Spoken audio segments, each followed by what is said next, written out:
Hi. Hello, good morning. I'm Abreu. Thank you for the introduction. Thank you for the opportunity to present our work today. I have nothing to disclose. The utilization of robotic surgery has significantly increased. Recent reports show an increase from 2% to 15% in the utilization of the robotic platform for common general surgery procedures across 6 years. This represents a challenge for surgical education, as there is a need to design a curriculum that is feasible, that has the adequate content, and that has construct validity to train the next generation of surgeons. Our group has made a diligent effort to design such curriculum, resulting in several publications listed here. As a result, our residents currently engage on their second year of training in a proficiency-based virtual reality curriculum to then progress on their third, fourth, and fifth year on procedure-specific biotissue drill training that simulate gastrojejunostomy, hepatojejunostomies, and pancreaticojejunostomies. The utilization of these models was previously validated by work done at UPMC, where they took 14 surgical oncology fellows, made them practice on these gastrojejunostomy drills, and they compared their performance between their first and their fifth attempt. What they found is that their OSAT scores increased, and their number of errors and time to completion decreased. Also, when they compared their fifth attempt with the performance of the attending surgeons, there was no significant difference. However, here the question remains: does simulation performance correlate with OR performance? To answer this question, we reviewed the data from 27 of our general surgery residents that successfully completed our gastrojejunostomy simulation models, and then within a year of that simulation practice, they also completed an actual gastrojejunostomy in a live patient.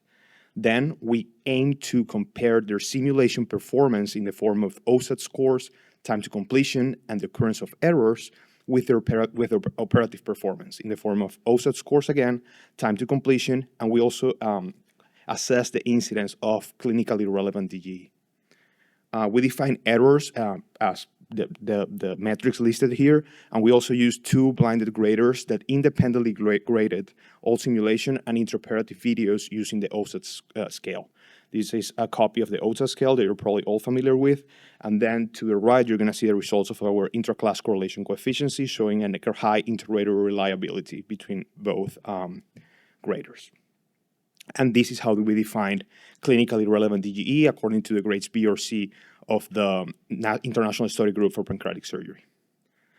Our results show that the median, in the case of the simulation, their median score was 29, the median time to completion was 30 minutes, and at least one error occurred in 11 simulations.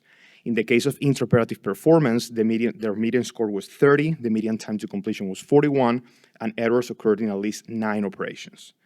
The results from our correlation analysis showed that going from left to right, first, that higher simulation OSATs correlated with a higher intraoperative OSATs, then that a higher simulation OSATs correlated with lower intraoperative time, and then that a longer simulation time correlated with lower intraoperative OSATs.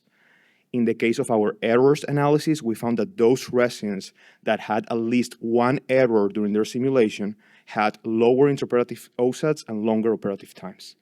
Finally, we assessed the incidence of clinically relevant DGE, and we found that those patients that developed the complications, when we assessed the skills of their operation, their actual intraoperative GJs, we found that they had a lower OSAT score compared to those that did not develop the complication. From these results, we can conclude that the performance in a simulated environment predicts intraoperative performance, so we assess here the predictive validity of our models.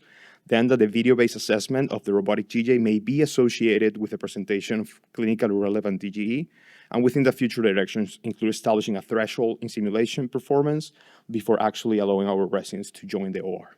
Thank you so much. I'll be happy to answer any questions.